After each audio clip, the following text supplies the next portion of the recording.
Shalom teman-teman, puji Tuhan kita telah dipertemukan kembali dalam kebaktian pada hari ini.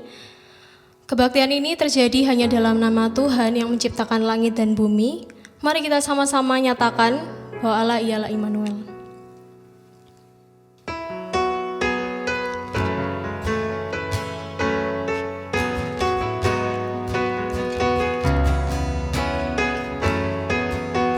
Mari sama-sama katakan.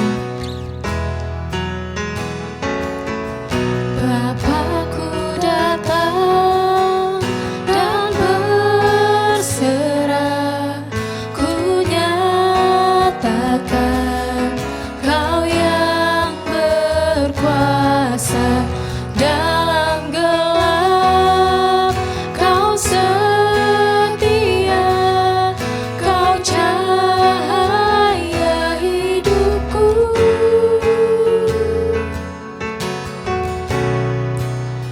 Kau kuatkan aku bertahan, Kau harapan dalam kesesakan, Kau buktikan kesetiaan-Mu Tuhan, Engkau Allah Immanuel. Bapakku datang. Bapakku datang untuk menyembah, ku nyatakan Kau yang bertata dalam lemah, Kau sempurna, Kau cahaya bagiku.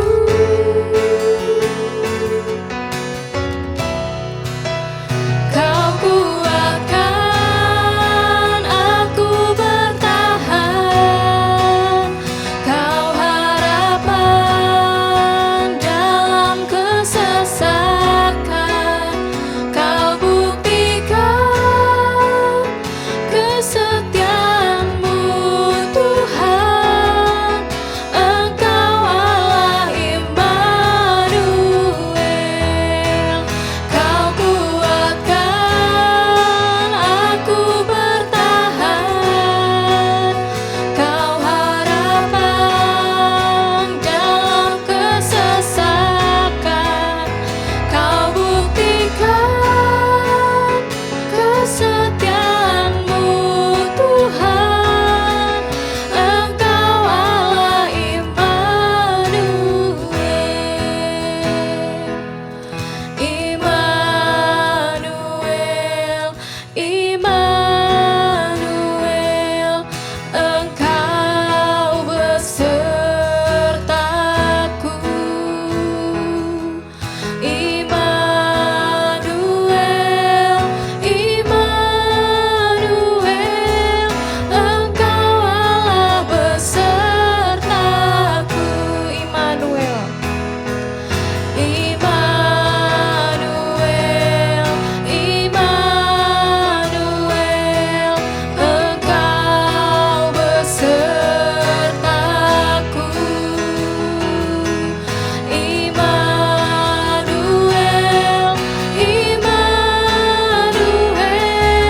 Engkau Allah besertaku. Kau kuatkan aku bertahan, Kau harapan dalam kesesakan, Kau buktikan kesetiaan-Mu Tuhan, Engkau Allah Immanuel. Engkau Allah Immanuel. Engkau Allah Immanuel.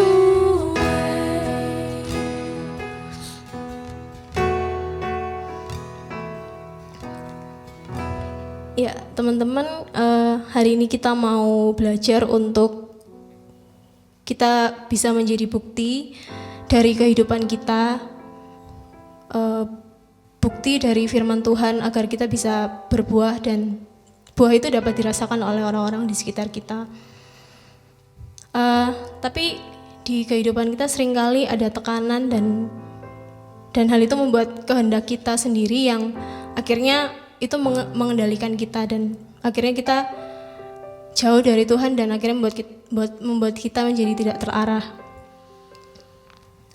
Yang tadinya harus jadi bukti, harus jadi berbuah buat orang-orang di sekitar kita, akhirnya kita jadi lupa dan gak berpengharapan.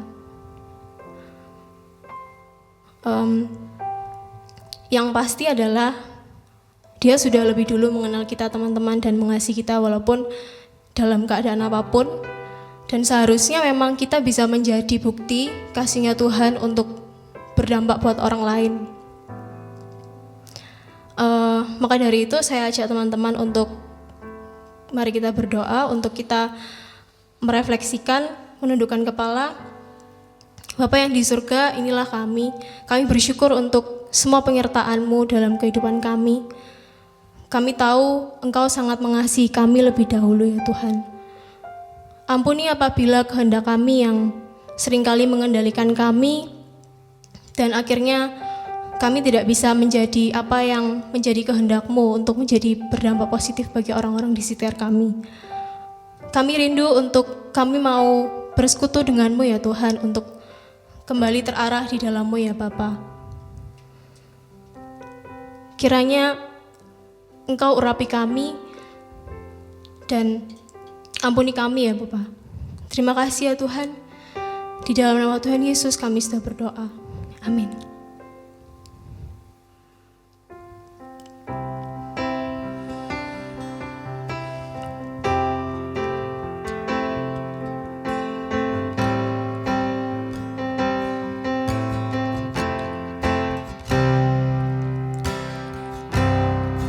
In the crushing, in the pressing, you are making new wine. In the soil I now surrender, you are breaking new ground. So I yield to you into your careful hand. When I trust you, I don't need to understand. So make me your vessels, make me an offering, make me whatever you want me to be. I came here with nothing, but all you have given me. Jesus, bring new wine out of me. In the crossing, in the pressing, you are making new wine. In the soul I now surrender, you are breaking new ground. So make me your vessels, make me an offering, make me whatever you want me to be. I came here with nothing, but all you have given me. Jesus, bring new wine out of me. Jesus, bring new wine out of me. Jesus, bring new wine out of me. There is a new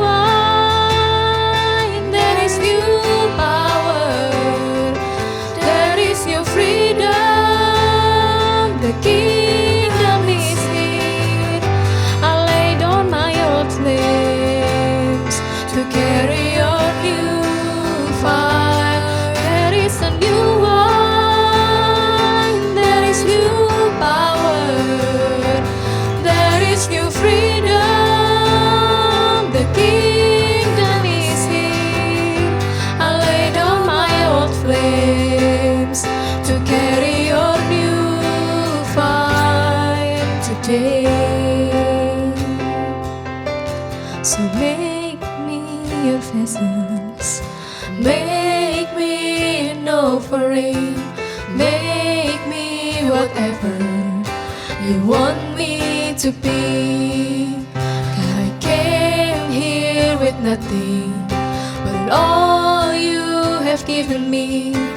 Jesus, bring new wine out of me.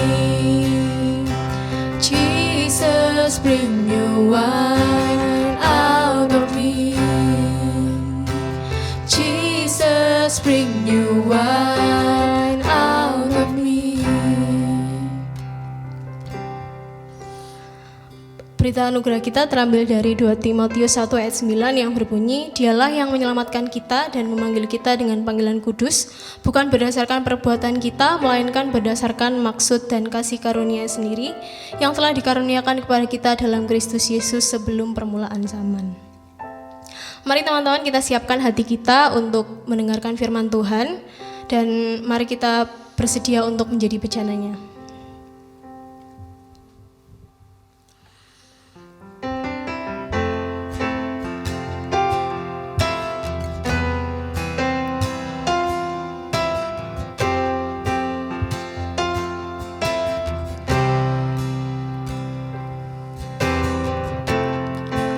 Kekuatan di jiwaku, ketenangan batinku, ada dalam hadiratmu, ku menyembahmu.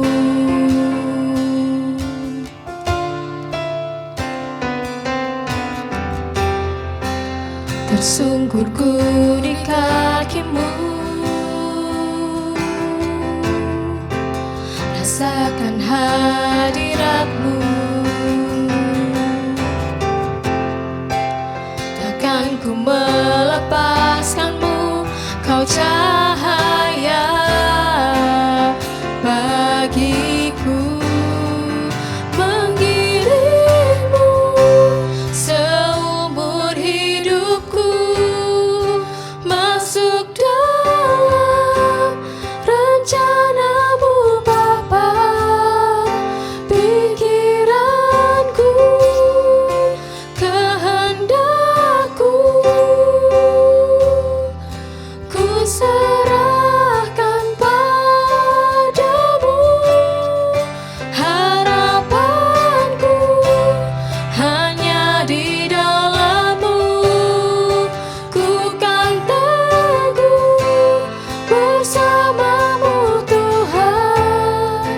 Jadikanku bejana-Mu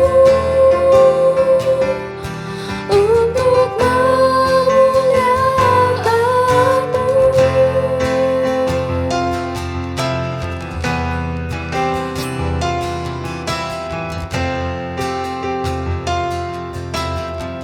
Tersungkurku di kakimu, Tersungkurku di kakimu, rasakan hadiratmu.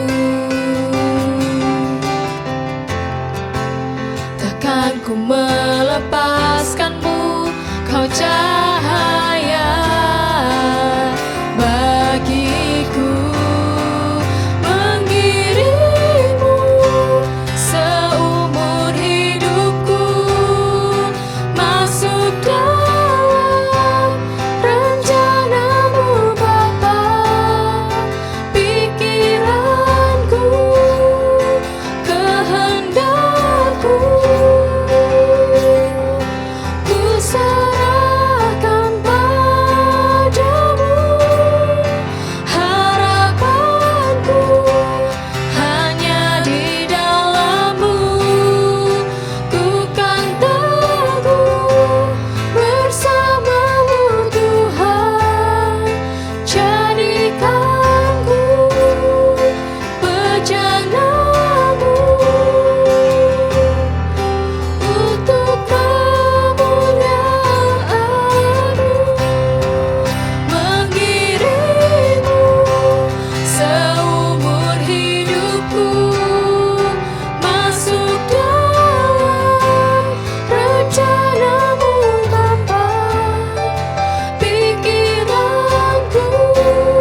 Teman-teman yang terkasih, sebelum kita bersama-sama merenungkan firman Tuhan, mari kita bersatu di dalam doa.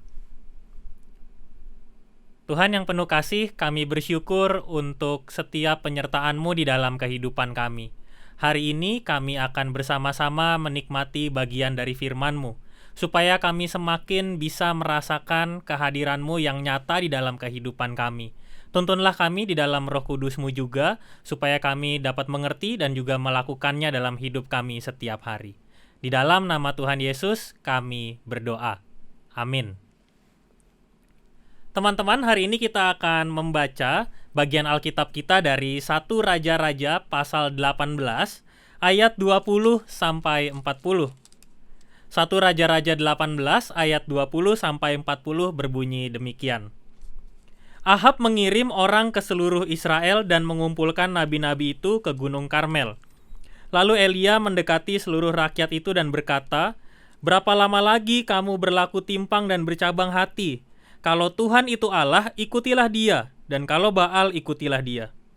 Tetapi rakyat itu tidak menjawabnya sepatah kata pun. Lalu Elia berkata kepada rakyat itu, "Hanya aku seorang diri yang tinggal sebagai nabi Tuhan. Padahal nabi-nabi Baal itu ada 450 orang banyaknya. Namun baiklah diberikan kepada kami 2 ekor lembu jantan. Biarlah mereka memilih seekor lembu, memotong-motongnya, menaruhnya ke atas kayu api, tetapi mereka tidak boleh menaruh api. Aku pun akan mengolah lembu yang seekor lagi, meletakkannya ke atas kayu api dan juga tidak akan menaruh api. Kemudian biarlah kamu memanggil nama Allahmu dan aku pun akan memanggil nama Tuhan." Maka Allah yang menjawab dengan api, "Dialah Allah." Seluruh rakyat menyahut katanya, "Baiklah demikian." Kemudian Elia berkata kepada nabi-nabi Baal itu, "Pilihlah seekor lembu dan olahlah itu dahulu, karena kamu ini banyak. Sesudah itu panggillah nama Allahmu, tetapi kamu tidak boleh menaruh api." Mereka mengambil lembu yang diberikan kepada mereka, mengolahnya dan memanggil nama Baal dari pagi sampai tengah hari, katanya, "Ya Baal, jawablah kami." Tetapi tidak ada suara, tidak ada yang menjawab. Sementara itu mereka berjingkat-jingkat di sekeliling mezbah yang dibuat mereka itu. Pada waktu tengah hari, Elia mulai mengejek mereka, katanya, "Panggillah lebih keras, bukankah dia Allah? Mungkin ia merenung, mungkin ada urusannya. Mungkin ia bepergian, barangkali ia tidur dan belum terjaga." Maka mereka memanggil lebih keras serta menoreh-noreh dirinya dengan pedang dan tombak seperti kebiasaan mereka, sehingga darah bercucuran dari tubuh mereka. Sesudah lewat tengah hari, mereka kerasukan sampai waktu mempersembahkan korban petang, tetapi tidak ada suara, tidak ada yang menjawab, tidak ada tanda perhatian. Kata Elia kepada seluruh rakyat itu, "Datanglah dekat kepadaku." Maka mendekatlah seluruh rakyat itu kepadanya, lalu ia memperbaiki mezbah Tuhan yang telah diruntuhkan itu. Kemudian Elia mengambil 12 batu, menurut jumlah suku keturunan Yakub. Kepada Yakub ini telah datang firman Tuhan, "Engkau akan bernama Israel." Ia mendirikan batu-batu itu menjadi mezbah demi nama Tuhan, dan membuat suatu parit sekeliling mezbah itu yang dapat memuat 2 sukat benih. Ia menyusun kayu api, memotong lembu itu dan menaruh potongan-potongannya di atas kayu api itu. Sesudah itu ia berkata, "Penuhilah 4 buyung dengan air dan tuangkan ke atas korban bakaran dan ke atas kayu api itu." Kemudian katanya, "Buatlah begitu untuk kedua kalinya." Dan mereka berbuat begitu untuk kedua kalinya. Kemudian katanya, "Buatlah begitu untuk ketiga kalinya." Dan mereka berbuat begitu untuk ketiga kalinya, sehingga air mengalir sekeliling mezbah itu, bahkan parit itu pun penuh dengan air. Kemudian pada waktu mempersembahkan korban petang, tampillah Nabi Elia dan berkata, "Ya Tuhan Allah Abraham, Ishak dan Israel, pada hari ini biarlah diketahui orang bahwa Engkau Allah di tengah-tengah Israel dan bahwa aku ini hamba-Mu dan bahwa atas firman-Mu lah aku melakukan segala perkara ini.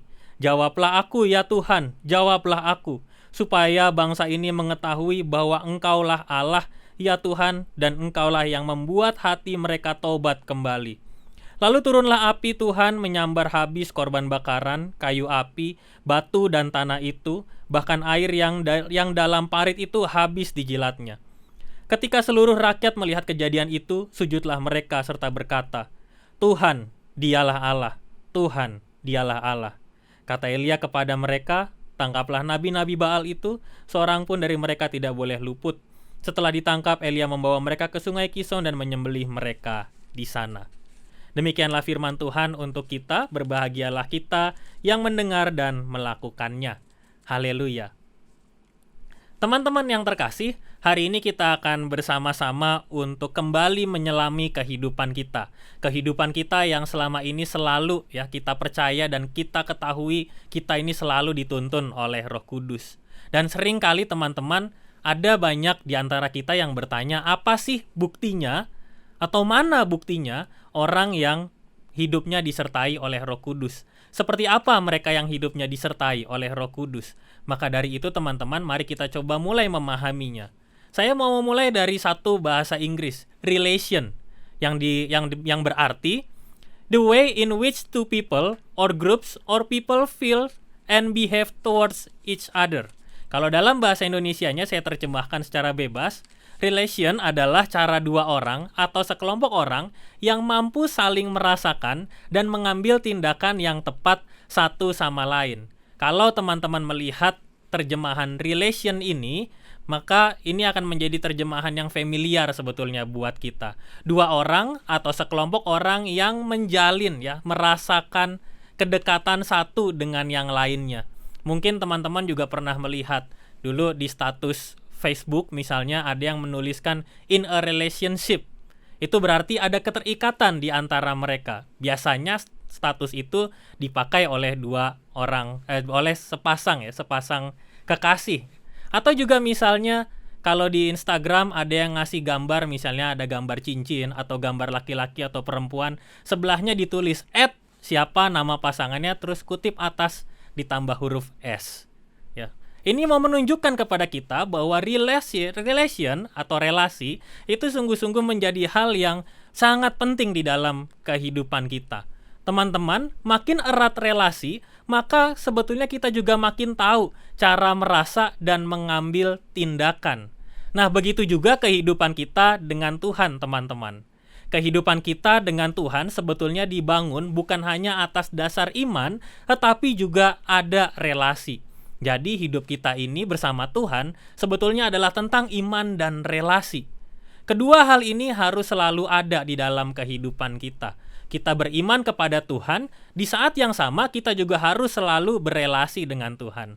Teman-teman, ada banyak orang di dalam kehidupan ini, mereka meski tahu kalau mereka harus punya iman dan relasi, tapi sedikit orang yang secara sengaja membangun relasinya dengan Tuhan. Sama seperti kalau kita membangun relasi dengan orang yang kita suka, membangun relasi dengan kekasih kita, membangun relasi dengan anggota keluarga atau saudara-saudara kita, maka ada hal yang harus kita lakukan secara sengaja. Begitu juga dengan kehidupan kita bersama dengan Tuhan.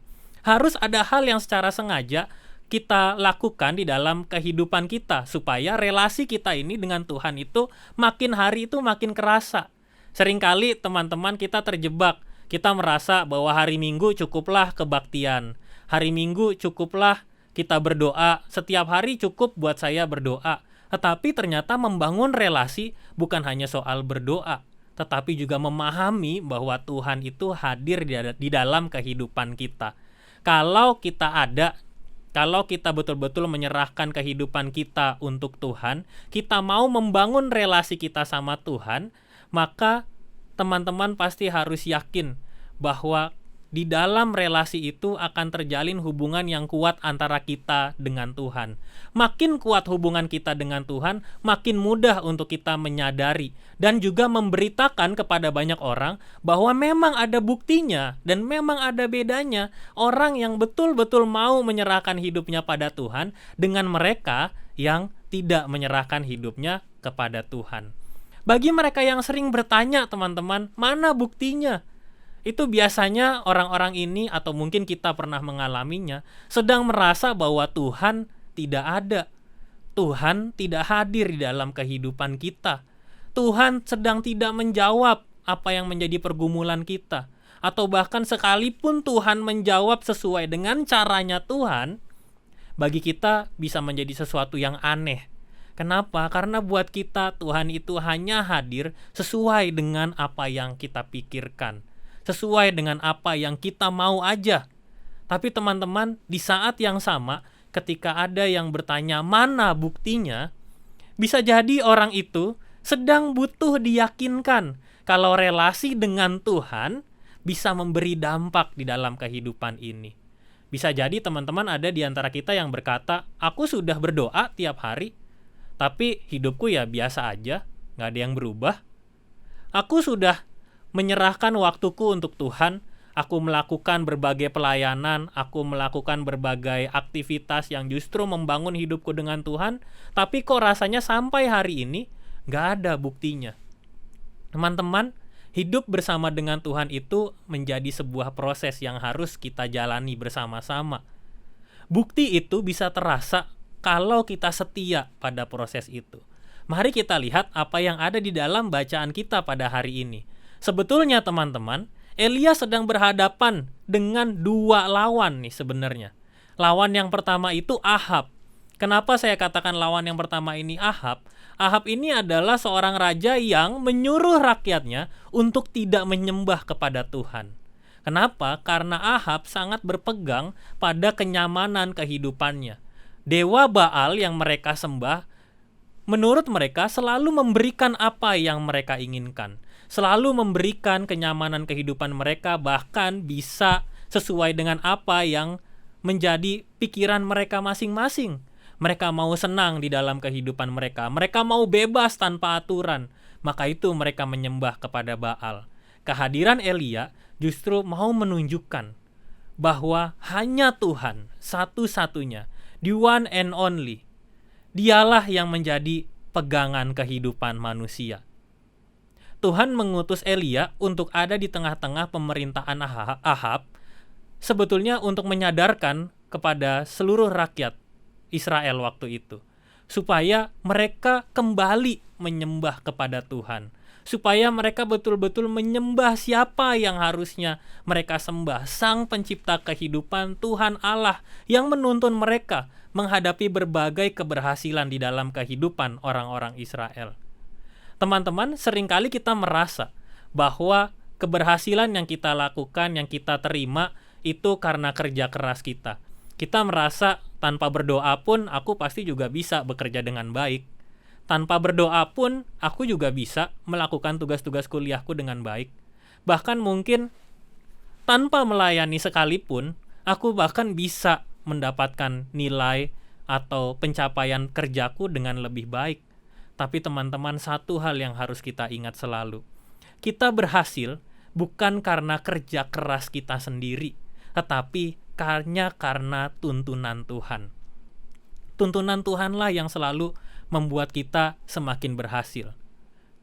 Elia berhasil mengalahkan Ahab bukan karena mujizat yang terjadi di mezbah itu, tetapi Elia berhasil mengalahkan Ahab ternyata karena dia betul-betul percaya dan berpegang satu-satunya Tuhanlah, the one and only.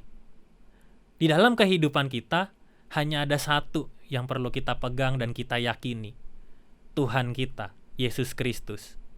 Seringkali kita terjebak pada kemampuan-kemampuan pribadi kita. Kita merasa bahwa tanpa Tuhan kita bisa. Tanpa Tuhan aku bisa mendapatkan lebih banyak penghiburan. Tapi teman-teman, tanpa Tuhan, hidup kita semua kosong, hampa, dan tidak ada artinya. Semua itu bisa jadi hanya kepuasan diri kita. Tetapi Tuhan selalu menyiapkan rencana yang lebih besar dari semua hal yang bisa kita pikirkan. Maka itu ketika Elia berhadapan dengan lawan yang kedua, yaitu nabi-nabi Baal yang jumlahnya 450 orang, Elia sendiri. Mereka saling beradu, Tuhan siapa yang paling kuat? Tuhan Allah atau Baal? Mereka melakukan hal yang sama. Mereka membangun mezbah, mereka meletakkan korban bakaran lembu yang ada pada saat itu untuk menjadi tanda apakah betul Tuhan siapa yang menjawab doa mereka. Ketika para nabi Baal yang jumlahnya banyak ini melakukan tindakan tersebut, maka hasilnya nihil. Tidak ada hasil yang mereka dapatkan. Mereka betul-betul tidak mendapatkan jawaban, tidak ada perhatian dari Baal untuk menjawab doa mereka. Bahkan kalau tadi kita saksikan di dalam bacaan kita lihat bahwa mereka bahkan sudah melukai diri mereka supaya segera Baal itu mendengar permohonan mereka. Tetapi ternyata yang terjadi tidak demikian. Elia yang ada di situasi itu justru kembali membangun mezbah itu, meletakkan korban bakaran itu, bahkan ia meminta supaya orang banyak itu menyiram korban bakarannya bahkan sampai 3 kali, sampai air menggenang di sekitar mezbah bakaran itu. Ketika ia berdoa, Tuhan hadir di situ. Tuhan hadir lewat kuasanya, Tuhan membakar korban bakaran yang disiapkan oleh Elia. Dan di saat itulah sangat nyata buktinya bahwa Tuhan ada di tengah kehidupan kita. Apa yang menjadi kunci Elia? Kunci Elia adalah dia yakin hanya bersama dengan Tuhan. Elia selalu ingin bersama dengannya. Kekuatan di dalam hidup Elia untuk selalu bersama dengan Tuhan ternyata menjadi jawaban bagi Elia pada saat itu.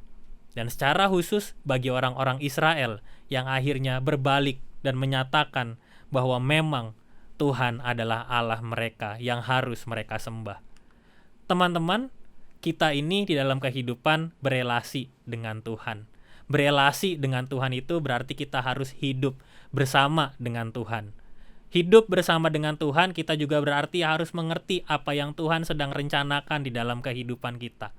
Kita selama setahun ini juga sungguh-sungguh belajar untuk bisa dituntun oleh Roh Kudus. Kita belajar tunduk, patuh pada apa yang menjadi rencana Tuhan di dalam kehidupan kita.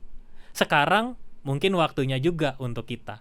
Ada banyak orang di sekitar kita yang bertanya, apa sih bedanya orang yang ikut kebaktian tiap minggu secara online seperti kita sekarang ini dengan mereka yang nggak ikut kebaktian secara online? Atau mungkin ada juga di antara kita yang bertanya, apa sih emang bedanya kita ikut kebaktian lewat YouTube atau lewat media yang lain dengan mempersiapkan diri kita untuk ibadah dibandingkan dengan mereka yang ikut kebaktian ya sekenanya aja. Mungkin ada yang baru bangun tidur pegang handphone dan langsung membuka YouTube. Mungkin ada di antara kita juga yang sambil bekerja, atau juga mungkin ada di antara kita juga yang sambil melakukan aktivitas lain. Ada nggak sih sebenarnya bedanya, dampaknya, dan apa sih yang kita bisa rasakan? Kalau kita sungguh-sungguh meletakkan hati kita untuk Tuhan, maka Dia juga pasti akan menyatakan kehadirannya dalam kehidupan kita. Ada sesuatu yang bisa kita rasakan, teman-teman. Ada sesuatu yang bisa betul-betul menjadi kekuatan di dalam kehidupan kita. Dan itulah caranya kita berelasi dengan Tuhan. Sama orang yang kita suka, sama orang yang kita kasihi, kita bisa kok ngasih waktu kita. 1 jam, 2 jam, 3 jam. Bersama dengan Tuhan, tentu harusnya kita juga bisa untuk memberikan waktu kita, kesempatan kita, menjalin relasi yang erat dengannya. Dari situlah kita bisa merasa bahwa memang Tuhan ada buktinya Dia hadir dalam kehidupan kita. Dan teman-teman, sebetulnya tidak perlu kita bersusah-susah payah untuk menjelaskan bagaimana Tuhan itu hadir di dalam kehidupan kita.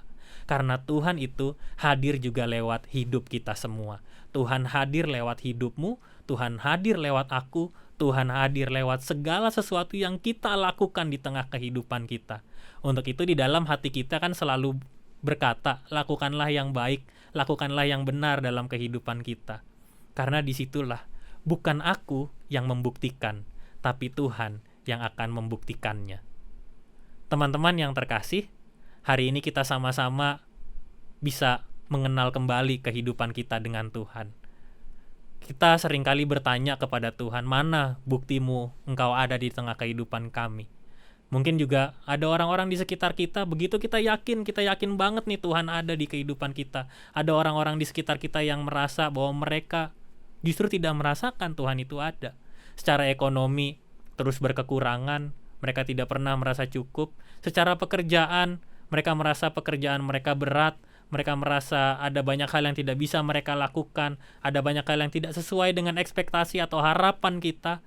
Tetapi ketika kita betul-betul mau membangun relasi kita dengan Tuhan, disitulah kuncinya. Maka kita sendiri akan menjadi jalannya Tuhan untuk bisa merasakan kehadirannya. Sama seperti Elia, ketika dia menjadi jalan bagi Tuhan, kita juga akan jadi jalan bagi banyak orang untuk merasakan bukti bahwa Tuhan ada di dalam kehidupan kita. Tuhan memberkati kita semua. Amin. Bersama dengan umat Allah di masa lalu, masa kini, dan masa depan, marilah kita mengingat pengakuan iman pada baptisan kita menurut pengakuan Imam Rasuli yang berbunyi demikian. Aku percaya kepada Allah Bapa yang Maha Kuasa, Khalik langit dan bumi, dan kepada Yesus Kristus, Anaknya yang tunggal Tuhan kita, yang dikandung daripada Roh Kudus, lahir dari anak darah Maria, yang menderita sengsara di bawah pemerintahan Pontius Pilatus, disalibkan, mati dan dikuburkan, turun ke dalam kerajaan maut, pada hari yang ketiga bangkit pula dari antara orang mati, naik ke surga, duduk di sebelah kanan Allah, Bapa yang Maha Kuasa. Dan dari sana ia akan datang untuk menghakimi orang yang hidup dan yang mati. Aku percaya kepada Roh Kudus, gereja yang kudus dan am, persekutuan orang kudus, pengampunan dosa, kebangkitan orang mati, dan hidup yang kekal. Amin. Teman-teman yang terkasih, mari kita bersama-sama kita menaikkan pokok doa syafaat. Kita berdoa.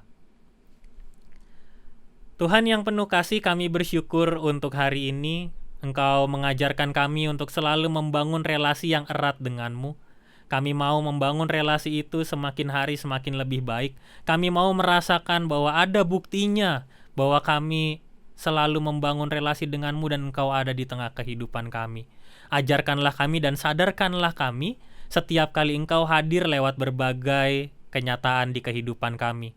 Engkau bisa hadir lewat pekerjaan kami, Engkau bisa hadir lewat pendidikan yang saat ini tengah kami tempuh, Engkau bisa hadir lewat anggota keluarga kami, Engkau bisa hadir lewat saudara-saudara atau teman-teman yang ada di sekitar kami, Engkau juga bisa hadir lewat pelayanan yang kami lakukan dan usahakan di tengah situasi sekarang ini.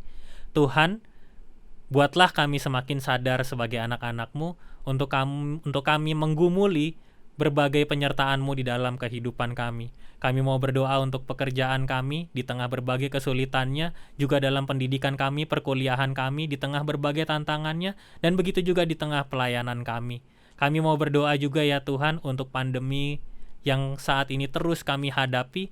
Engkau menyertai kami semua lewat kesehatan dan kekuatan, dan terus berikanlah kami hikmat dan kebijaksanaan, agar kami dapat terus melakukan setiap aktivitas dengan baik, dengan memperhatikan berbagai hal yang harus kami perhatikan, supaya kami juga bisa melakukan semuanya dengan baik dan sempurna, memberikan yang terbaik untuk kemuliaan nama Tuhan. Tuhan, kami mau serahkan semuanya ke dalam tangan Tuhan. Inilah doa syafaat kami yang kami naikkan di dalam nama Tuhan Yesus Kristus yang mengajarkan kami berdoa. Bapa kami yang di sorga, dikuduskanlah namamu, datanglah kerajaan-Mu, jadilah kehendak-Mu di bumi seperti di sorga. Berikanlah kami pada hari ini makanan kami yang secukupnya, dan ampunilah kami akan kesalahan kami, seperti kami juga mengampuni orang yang bersalah kepada kami. Dan janganlah membawa kami ke dalam pencobaan, tetapi lepaskanlah kami daripada yang jahat, karena Engkaulah yang punya kerajaan dan kuasa dan kemuliaan sampai selama-lamanya. Amin. Kini saatnya bagi kita untuk memberikan persembahan. Persembahan dapat ditransfer melalui rekening di bawah ini dan QR di bawah ini. Nah, persembahan kita terambil dari Roma 12 ayat 1. Karena itu, saudara-saudara, demi kemurahan Allah, aku menasihatkan kamu supaya kamu mempersembahkan tubuhmu sebagai persembahan yang hidup, yang kudus, yang berkenan kepada Allah. Itu adalah ibadahmu yang sejati. Mari kita pujikan, kita sudah ditebus olehnya.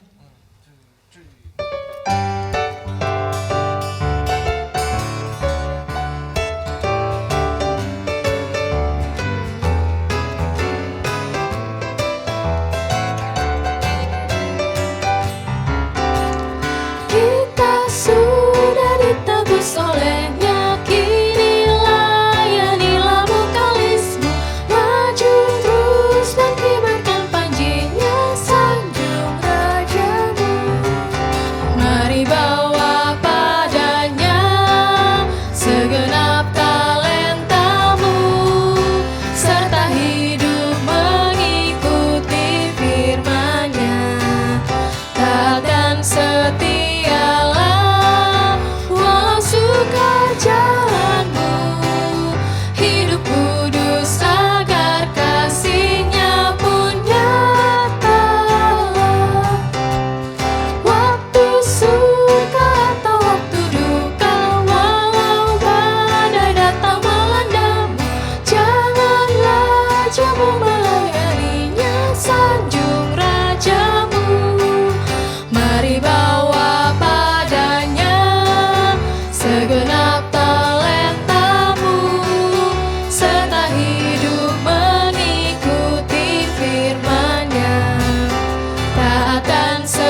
Teman-teman, mari kita bawa persembahan dalam doa. Ya Tuhan, terima kasih untuk berkat yang boleh kami persembahkan, berkat yang terbaik yang boleh kami persembahkan pada persembahan kami kali ini ya Tuhan. Kiranya Tuhan berkati persembahan ini agar menjadi berkat buat gerejamu untuk semakin memberkati orang-orang di sekitarnya ya Tuhan, dan berkatilah tangan-tangan yang mengelola persembahan ini, berikan hikmat dan Tuhan sertai ya Tuhan. Terima kasih, kami panjatkan doa yang jauh dari sumber ini dalam tangan-Mu, amin. Kini saatnya bagi kita untuk kembali ke kehidupan kita masing-masing, dan kiranya kita bisa semakin belajar untuk menjadi bukti nyata dari firman-Nya, serta kita memberikan dampak positif bagi kehidupan di sekitar kita. Mari kita pujikan Bersinar Bagimu.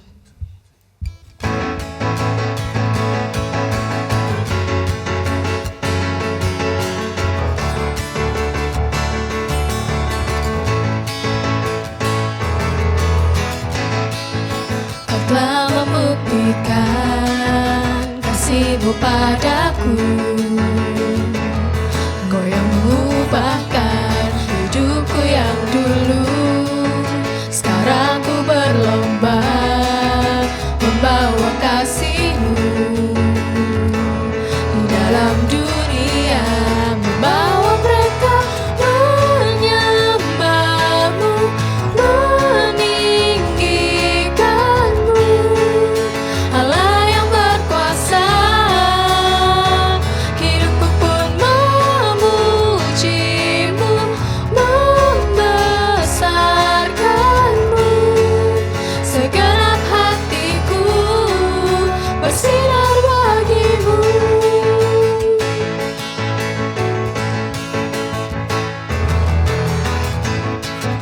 Kau telah membuktikan kasih-Mu padaku, Engkau yang mengubahkan hidupku yang dulu. Sekarang ku berlomba membawa kasih-Mu di dalam dunia, membawa mereka menyembah-Mu, meninggikan-Mu, Allah yang berkuasa. Hidupku pun memuji-Mu, membesarkan-Mu. Segenap hatiku bersinar bagi-Mu. Kau Allah berkuasa, hidupku pun memuji-Mu. Kau Allah berkuasa, hidupku pun memuji-Mu. Kau Allah berkuasa, hidupku pun memuji-Mu. Kau Allah berkuasa, hidupku pun membawa mereka menyembah-Mu, meninggikan-Mu, Allah yang berkuasa. Hidupku pun memuji-Mu, membesarkan-Mu. Segenap hatiku bersinar bagi-Mu. Segenap hatiku bersinar bagi-Mu, bagi-Mu, bagi-Mu, bagi-Mu.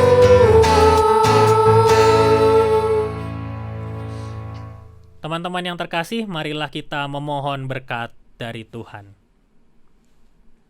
Tuhan memberkati kita dan melindungi kita. Tuhan menyinari kita dengan wajah-Nya dan memberi kita kasih karunia. Tuhan menghadapkan wajah-Nya kepada kita dan memberi kita damai sejahtera. Amin.